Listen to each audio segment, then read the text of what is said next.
We will call the State and Local Government Committee to order, and the clerk will call the roll. Chair Roers, Here. Vice Chair Castaneda, Here. Senator Barta, Here. Senator Braunberger, Here. Senator Lee, Here. Senator Wallen, Here. We are all present and accounted for, and we will open the hearing on Senate Concurrent Resolution 4007, and the clerk will read the short title.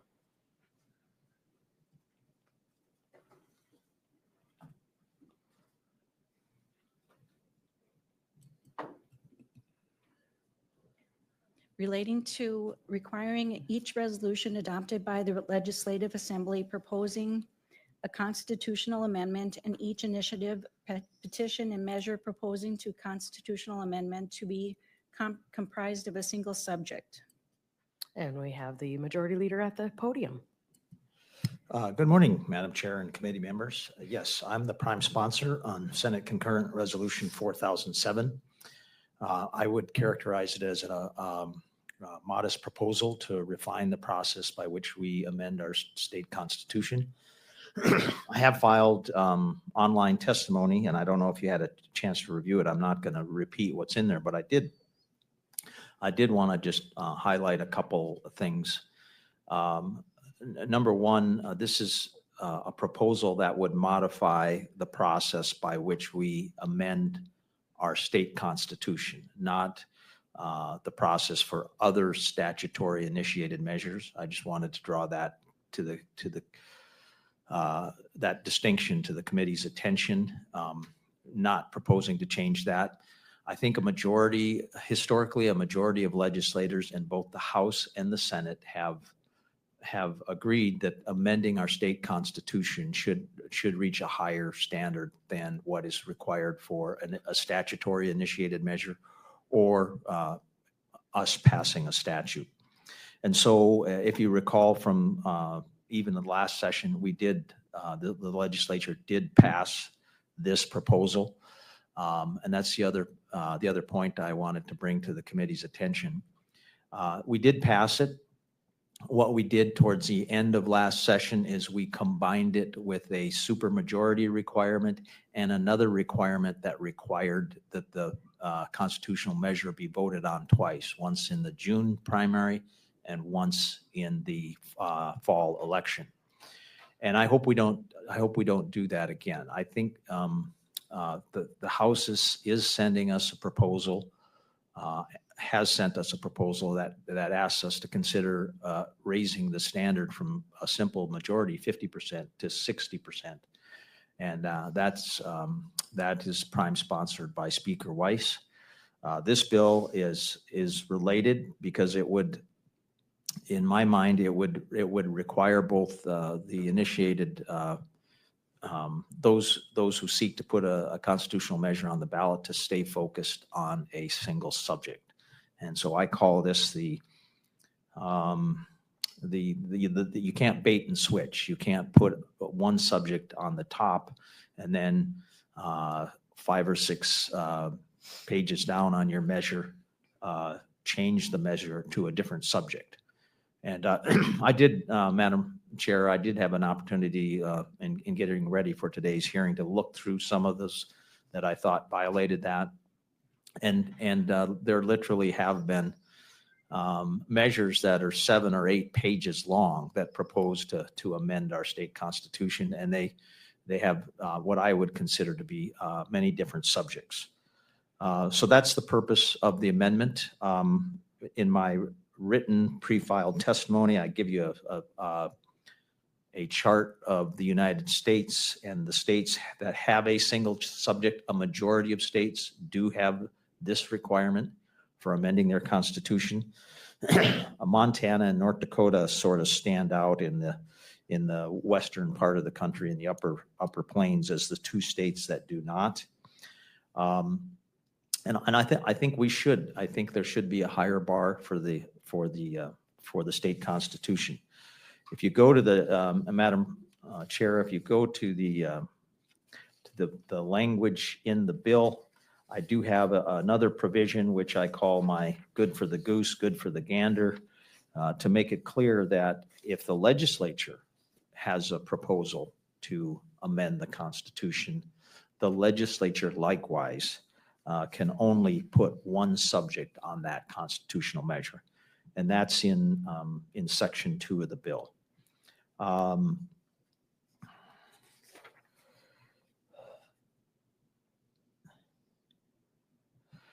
The other key feature of this proposal, and I think it's consistent with our other requirements for amending the Constitution, is we give to the Secretary of State the discretion to say what constitutes a single subject. Presently, the Secretary of State has responsibility for preparing a summary of the measure that goes on the ballot, so the voter has some idea what they're voting on. It's kind of like the title to our bills that we read. Legislative Council does that. The Secretary of State is supposed to do that in concert with the Attorney General. And so the Secretary of State, as our chief elections officer, has some discretion in, obviously in doing things like counting the signatures and verifying the authenticity of the signatures. And this would be another role for the Secretary of State to play, is to say, okay, does this constitutional proposed amendment embody more than one subject? And if it does, he should not permit it on the ballot. If it doesn't, then it goes on the ballot, provided all the other requirements are met. So that's the substance of the proposed amendment, Madam Chair. I'd be happy to try to answer any questions that the Any committee has. questions for Senator Hoag? Senator Lee? Madam Chair and Senator Hoag, I believe I know the answer to this, but you have the amendment that would consider it on the June primary, and I would think that would be so that it would affect the general election. Well, Madam Chair and Senator Lee, in speaking with Representative Speaker Weiss, I know he wants the measure, presuming his passes the Senate, he would like his to go on the general election. And I said, that's fine. I think we should break these up because, again, I think we made a mistake last session where we crammed three different ideas into one measure and then put it on the fall election. And I'm sensitive to the idea that you can overwhelm voters. You can create voter confusion by not only the length of all the ballot measures, but the number as well. And there's been election cycles where we've had 8 and 9 measures on the ballot, and to me that's too much. But that's the reason for my written testimony, where I suggest you put it on the June ballot. Any further questions for Senator Hoag? Thank you. Thank you. Further testimony in favor? Testimony in favor? Testimony opposed? Oh, sorry, we have one online that's in favor. If you can switch over on the screen. Oh, how could I have forgotten? Oh, Governor Shepard.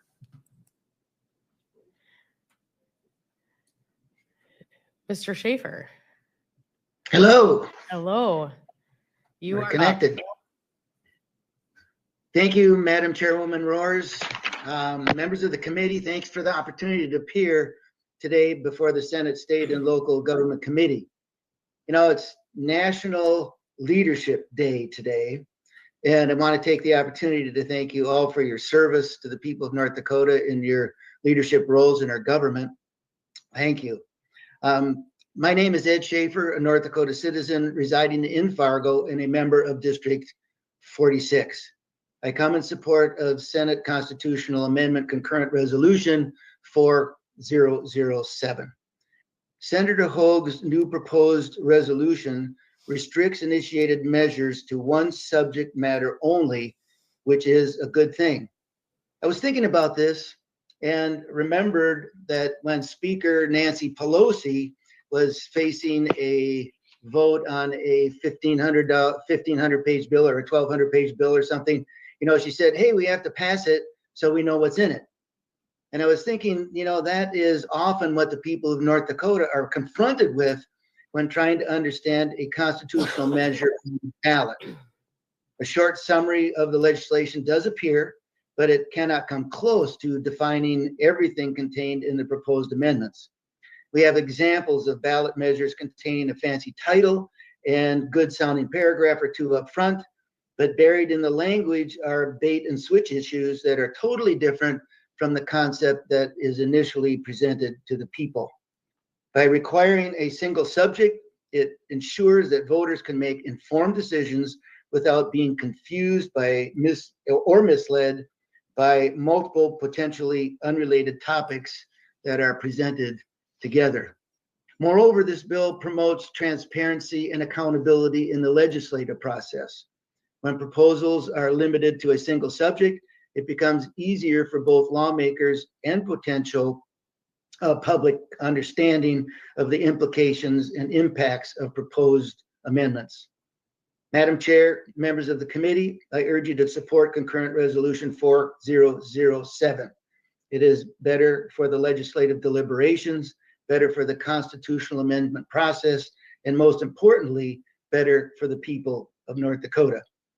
I would also note that I woke up this morning to the email from your staff noting that my submitted testimony was blank due to a technical glitch, or maybe even my fat fingers. I had to be spontaneous. I had to be spontaneous this morning, so I asked that my recorded comments be put into the record. Would you be willing actually to email me your notes and I'll have them uploaded for you? I can do it. Thank you so much for that. Any questions for, I'm not even sure what my official title should be, if it's Governor or Mr. Schaefer. How about citizen of North Dakota? Okay, any questions for Mr. Schaefer? That feels really weird to say, I've just got to admit. So thank you so much for joining us today. Thank you, Madam Chair. Thank you. Okay, further testimony in favor. Testimony opposed.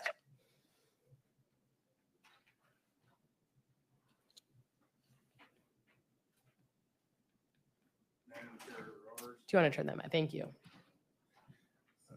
Madam Chair, Roars, and state and local government committee members. My name is Kevin Herman from Beulah. I'm a voter of North Dakota, and I'm not a lobbyist or part of either political party. I stand in opposition to Senate Concurrent Resolution 4007. Part of the Senate Concurrent Resolution 4007 amends Section 9 of Article 3, powers reserved to the people of North Dakota Constitution. The citizens of North Dakota have voted no in 2020 general election on Senate Concurrent Resolution 4001 relating to Article 3. Then in 2024, citizens of North Dakota voted no on Senate Concurrent Resolution 4013 relating to Article 3, which did have wording in Section 2 and Section 9 about one subject requirement. The citizens of North Dakota have spoken. I attended every meeting of the Interim Initiative and Referred Measure Commission. The concept of an amendment may not embrace or be comprised of more than one subject was one of the different drafts talked about, but did not advance from the Interim Initiative and Referred Measure Commission of 2019 legislative session. In the 67th legislative session, House Concurrent Resolution 3003 and 3010 was introduced relating to single subject requirement to Article 3 powers reserved to the people, which both resolutions were withdrawn.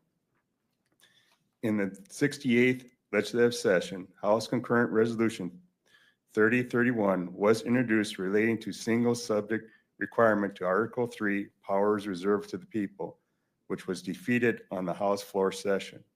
Also, Senate Concurrent Resolution 4013 was introduced with one part of the proposed wording in the resolution was the single subject in Section 9 and Section 2 and Section 9 of Article 3. Again, Senate Concurrent Resolution 4013 was defeated in the 2024 general election by the citizens of North Dakota.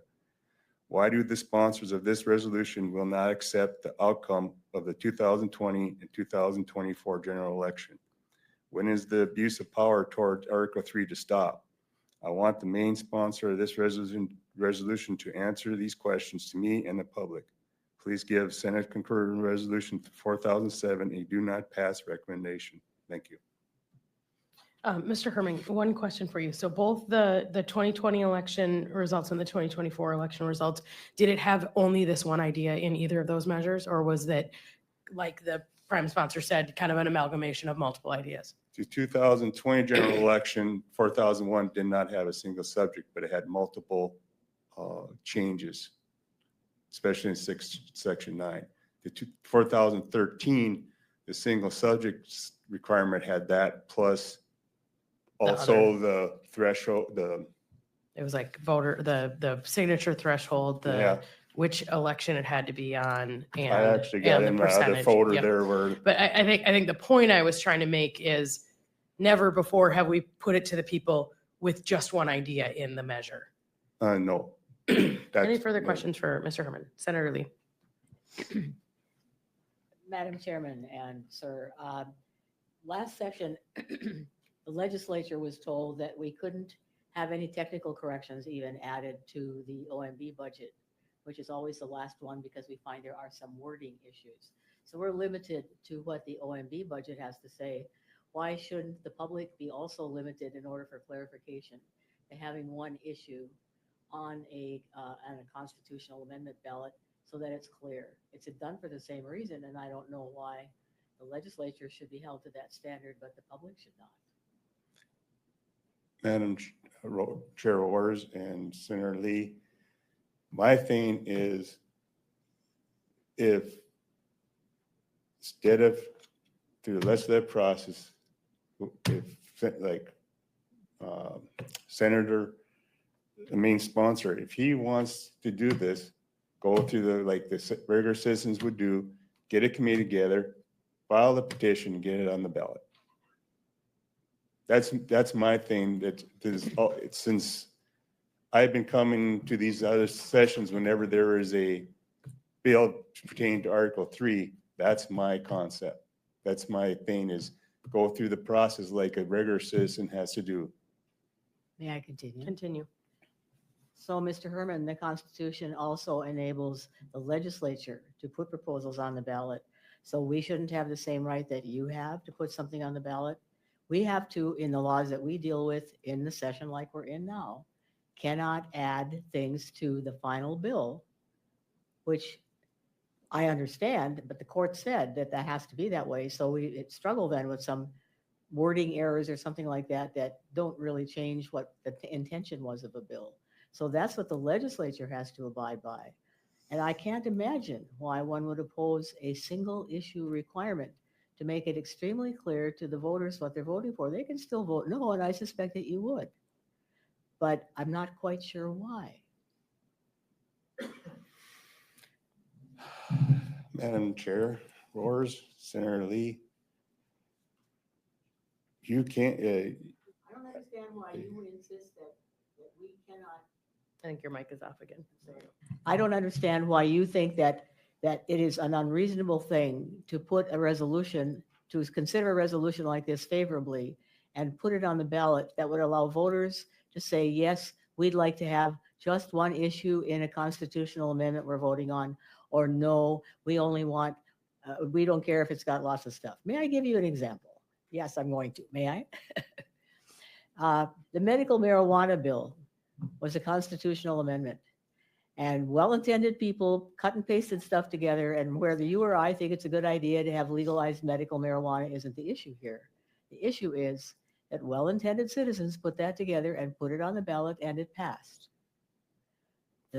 But the problem was that it made it legal to purchase medical marijuana, but they didn't notice that there was an existing statute that said it is a felony to possess it. The only reason the legislature was able to fix that, because we knew what the intentions were of the voters, and we wanted to follow the intentions of the voters who supported it on the ballot, was that the existing statute that said it was a felony was existing and not in the initiated measure. If it had been in the initiated measure, we couldn't have changed it without another 31,000 signatures on petitions to say that it is not a felony to possess it. And the legislature was following the will of the people in order to make that change, but we were able to because it was in old law. And we could repeal something that is in old law. We can't do that with a constitutional amendment. There is no bill that we write and no constitutional amendment that is submitted by either the legislature or the public that is perfect. And there needs to be a way to make it clear to the people who are considering it, whether it's the legislature or the public at large. I trust the voters. That's not the problem. I think that they would prefer to have something that is simple because we've had some really convoluted constitutional amendments and other proposals that are put on the ballot. And not everybody gets them, including legislators as we read them. So I just don't understand the threat of this. Tell me why it's threatening. Madam Chair Roars, Senator Lee, you might consider it threatening, but I consider it an ongoing abuse of every session. There's a bill pertaining to Article 3, powers reserved to the people. Yes, I know in Article 4, Section 16, I believe it is, that the legislators can make like this process right here, but it seems like it's a lot easier for the legislators to do that than if somebody from the North Dakota citizen that has an idea and would like to put it on in the Constitution or get up to a vote. It's a lot harder for them to succeed unless they got good enough people around to find all those signatures. And with me following, being at every intern initiative and referred commission meeting, listening from the 6 legislators that were on that commission, it just seemed like they wanted to make big changes to Article 3. And because a lot of those drafts did not proceed to the 2019 legislative session, because on that commission you had other, I'm trying to remember how many, they had about 3 or 4 representatives from different organizations, and then I think there was 6 or 7 that was appointed by the governor from the citizens of North Dakota. And the drafts that were of different ideas that have been like this, the single subject, the threshold, increase the threshold. That was one of the drafts. There's other different drafts. And pretty much the legislators that want those drafts to go through were voted down because other people that were not legislators didn't feel comfortable with those. So after that interim committee, 2019, most of those drafts that didn't go through, the legislators pushed them to be introduced. A lot of them, some of them were combined into the 4001, which went to the general election. I see it as a continuous, they keep, there's always 1 or 2 same legislators that are pushing and pushing and pushing. And I'm just standing up saying, stop, please stop. If you want it that bad, instead of using Article 4, Section 16, go get your sponsoring community established and do the petition to get it on the ballot. We're going to disagree. Any further questions for Mr. Herman? Senator Castaneda.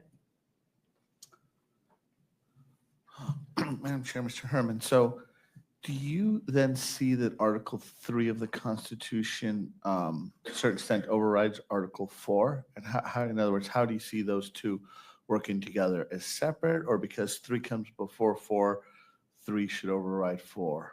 Or can they be separate, like in your mind, just kind of like objectively, how do you see those working together? Madam Chair Waters, Senator Castina. They are separate. But it just seems like Article 4, Section 16 gives the legislators an easier path to introduce something to be amended to any article of the Constitution to get on the ballot. It just seems easier to me. That's just to me, though. Any further questions for Mr. Herman? Thank you. Further testimony opposed? Further testimony opposed?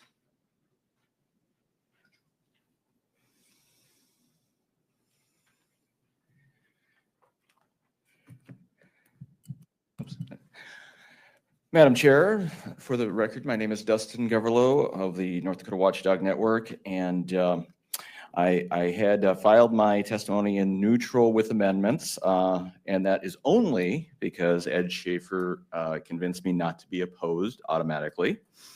And the reason is I'm speaking to the issue of clarity and definitions primarily. The idea of a single subject rule is good in theory, but so is communism. Last session, the legislature found out that it is very hard to comply with single subject because it was unable to do it itself. And the Supreme Court had to explain that to them. Even when it comes to putting measures on the ballot, as the sponsors stated, he would like this to apply to what the legislature puts on the ballot in the future too. Well, Measure 2 last session did several things. It created a 60% rule, it had a single subject rule, it changed the percentage requirement for signatures. So the definition of a subject is crucial in this, because even when you look at the way that the legislative website indexes bills, it doesn't use the word subject. It uses the word topic. And the sample that I always bring up is, let's say I want to eliminate the income tax and cut the sales tax by a penny. Is that one issue, one subject, taxes, or is it two subjects, income tax and sales tax? We don't know. There's no definition of it. So that is the big thing. And the reason that this comes into play, and I did submit testimony with a lot of legal casework and some court case information and dissertations that people have written over the years on this issue. And most states that put this into their laws and into their constitution, they're using cookie cutters. And this is the cookie cutter version of it. When I look at each individual state, the only state that sticks out is Nevada, where they include a clause that says functionally related and germane to each other. Now that can be interpreted as well, but that was the one distinction that I saw amongst the states that do this. The real danger with all of this is the weaponization of it, and the fact that the power is being granted to one person, Secretary of State, who may or may not be a lawyer. And while there are other features in Article 3 that say that the Secretary of State shall advise, with the advice of the Attorney General, develop the title and those sort of things, it's unclear as to whether that would actually apply to this exact change as it is introduced. So I would recommend that that be made clear, that the Secretary of State does have to at least have the Attorney General's input on what a subject is. I think that is, it should be kind of a no-brainer piece of this. On, I believe it's page either 3 or 7 of the PDF that I submitted. I've got the proposed amendment, and so I've got some sample language there, and that is just what I've written up, but the intent of these amendments do not actually change the goal of a single subject. It just creates guardrails on how to get there. Number one, the determination of whether a measure is single subject needs to be done before circulation happens, not afterwards.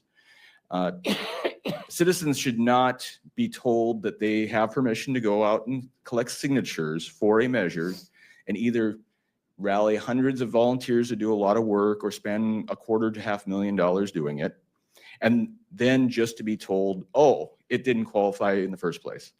So the determination as to whether it is a single subject needs to be done prior to permission to circulate. And that's simply a fairness thing, because nobody should have to do work or spend money on something that may not pass the test. And we don't even have a test yet to pass. Number two, the functionally related and germane clause would seem to be a legalese improvement to the language, because at least one state has that, and they must have put it there for a reason. Number three, require the legislature to provide guidance to the Secretary of State. This measure does not, as I've said, define what a single subject is. Is a subject the same as a topic? Or we've also heard the word idea used. We need to know what the words mean so that both the citizens that are drafting these, or even their lawyers or legislative counsel, know what the parameters are. If we want citizens to go through a legislator or to get the legislative counsel to draft measures, they need to know what the rules are too. Number four, ensure that the enforcement on the citizens is the same as it would be with legislators. So taking into account court cases like what happened on the OMB budget and putting in provisions related to that so that it's apples to apples on how these things are compared. We don't want to get in a situation where one is treated differently than the other, but we're saying that they're both treated the same. And then number five, creating an easy and fast appeals process. So if the Secretary of State has the discretion to reject it, then there needs to be some method for the citizens to appeal. Currently, the Article 3 does give automatic direct access to the Supreme Court for these sort of things, but that requires hiring a lawyer, having a budget to hire a lawyer, that sort of thing.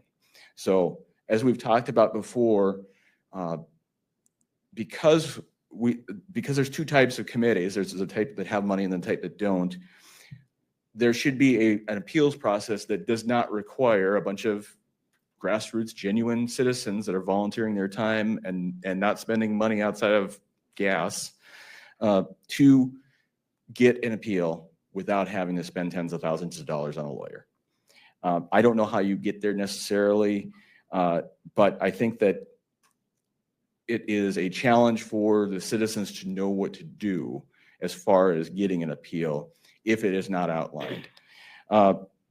The other issue that was brought up by the sponsor was which ballot should this show up on. And I will say that I'm glad that this is a standalone. I would recommend highly that you don't add any other things onto this, because it is the type of an issue that should be a up or down vote without any extraneous issues on it, like Measure 2 had and Measure 2 in 2020 as well. I would recommend that they both be put on the November ballot, though, so that you have the maximum number of citizens that have the chance to have a say. In the last 15 years, most of the proposed changes by the legislature to the process have included the desire to put constitutional changes onto the general election. I don't know why this would deviate from that general direction. I think it's been generally accepted that that would be the best way to do constitutionals.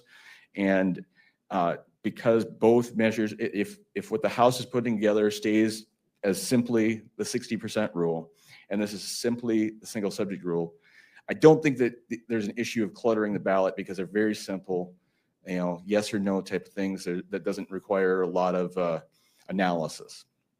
So with that, I would stand for any questions. I provide a lot of background material if you want to read up on what other 247 pages worth of background material. Thanks for some bedside reading. So just as I read the proposed amendment, the prior to approval for circulation, I find that redundant when it literally says the Secretary of State may not approve the petition for circulation. That implies you can't circulate it until it's been approved. Well, so to me, that's redundant. So, Madam Chair, I will explain the example that we lived through in 2008. When we tried to cut the income tax in half, we submitted a measure and it changed the brackets. It was statutory. So we were actually changing brackets, changing numbers. There were some discrepancies, transposition of numbers, like a 3.51 was supposed to be a 3.15. So the citizens that signed the petition for that measure signed it on the basis of this cuts income tax in half for citizens, for individuals, and 15% for corporations. What was put on the ballot title was different than what was the ballot title on the petition itself. The Secretary of State determined that they couldn't go with the original ballot title. So in 2008, there was a ballot title that 0 citizens signed that showed up on the ballot. We challenged that idea in that the legislature has the ability through the code reviser, when the intent of a measure or a bill or anything is clear, if there's punctuation discrepancy or numbers are flipped, the code reviser Not numbers are flipped. Not numbers are flipped. That is not a code reviser. Numbers are flipped is not a code reviser. Really? No. So at the time we were told, and keep in mind that that measure was drafted by legislative council for us. We went through that whole process, and there was disagreement as to whether the code reviser could do that. If the intent of the legislation was clear, we were told that it could go either way. So I just think the way that it's worded says the Secretary of State may not approve the petition for circulation. So I don't know Yeah. why you need to say prior to the approval for circulation. It's redundant to me, is all I'm saying. So maybe what I would want to avoid is making sure that once it's approved, that it cannot be later disapproved based on single subject. So Gotcha. maybe there's Gotcha. a different way, because Measure 3 in 2020 got kicked off the ballot, right? Yep. It was approved for circulation. Mhm. Now, That was the courts, though, that kicked it off. not the Yes. Secretary of State, right? however, it was the courts that kicked it off. From what I've heard, it was well known that problem existed while they were collecting signatures amongst state government people that had examined it. It was kind of withheld just because they knew it was an ace in the hole to try to kick it off the ballot. Is it their responsibility to tell you what's wrong with your measure? No, I would argue that it shouldn't be approved if it isn't a valid measure in the first place. And that's where the discrepancy comes in. That's why you have to have definitions and guardrails and policy in place to make these determinations of what is and is not subject to this rule.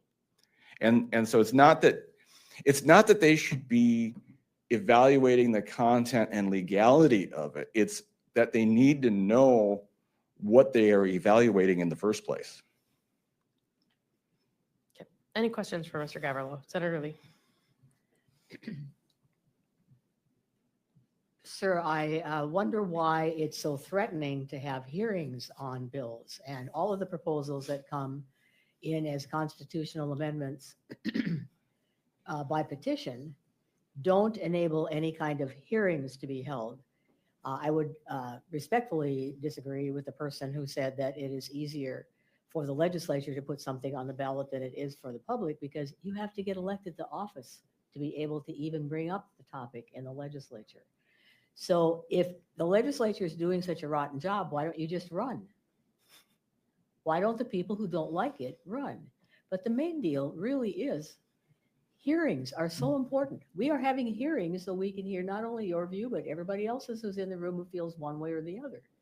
And we are supposed to learn from that. And I think most of us do, so that we reach a valid conclusion, or our voters would throw us out. Mm-hmm. But the problem with initiated measures, no matter who puts them on, is that there have been no hearings, except in the legislature. If they put one on, to correct myself here, there have been hearings, and it's been something that has been discussed. And there are people who have come in, like you have come in, to visit with us at hearings to explain why something is good or bad or in between. So there's a lot of opportunity for public discourse. Whereas if you run around and get petitions signed and put it on the ballot and it becomes law, there is no opportunity to hear what the problems are. If it's a statutory amendment, I think that's one thing, because then if there is something like with medical marijuana, we were able to fix it for another reason.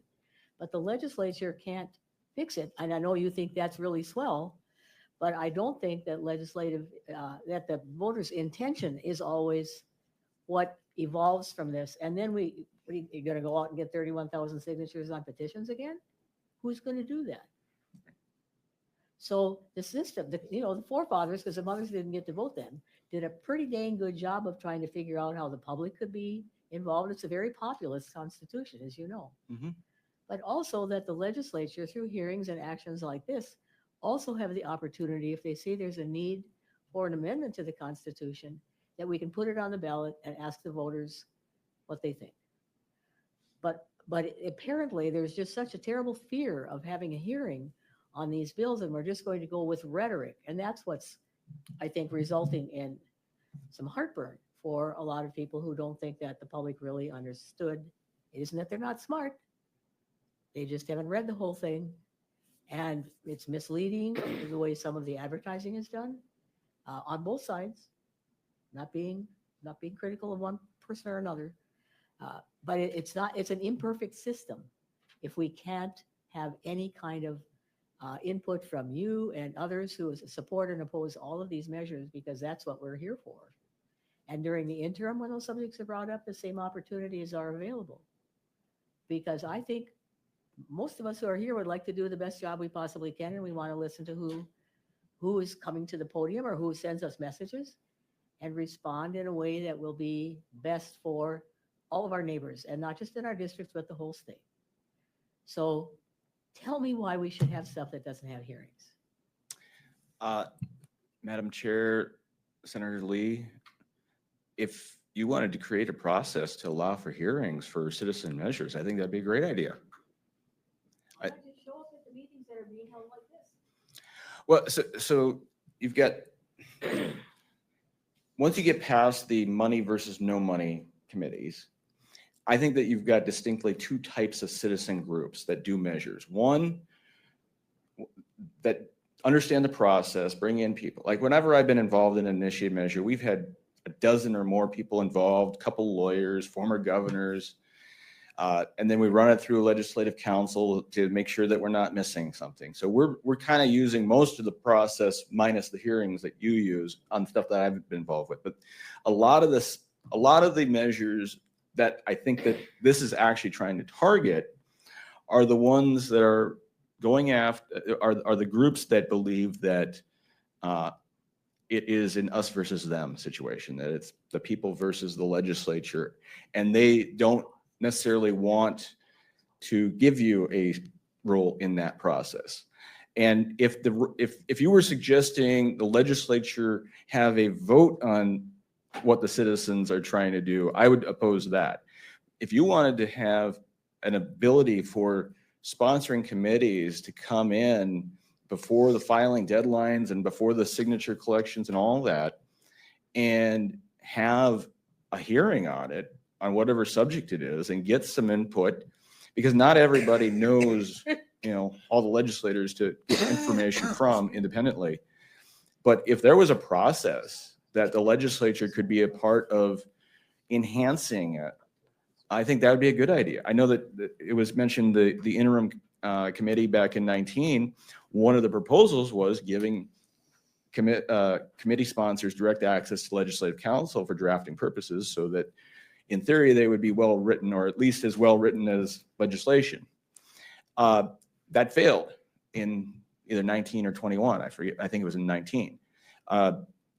And so I think if it was a value add where the drafting was at a higher level and it had gone through vetting, I mean, I like the idea of letting measures that go through a more rigorous process have like a USDA seal of approval type of thing on the ballot. This has been vetted, or something to that effect, so that there's a benefit to going through a more rigorous process.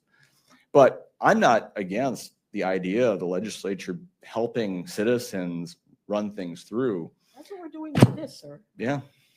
We don't have to do that other stuff because we are here. Okay, we That's have enough. others who have questions. So Senator Castaneda. Thanks, Madam Chair. Scar, I just wanted to, not so much of a question, but I just want to know that, in case you might take the wrong, no, my chuckle, I just want you to know for the record that it'd be very ironic to me that we are proposing a measure for single subject and in of itself would have multiple subjects, right? So anyway, so I just wanted to know why I chuckled at that comment, because that'd be quite ironic if we did that. So that's just my point. And that was one of my talking points against Measure 2 this last time, because it did 4 separate things. You got it. Thank you. Any final questions? Thank you. Any further testimony opposed? Testimony opposed? We will close the hearing on Senate Concurrent Resolution 4007 and open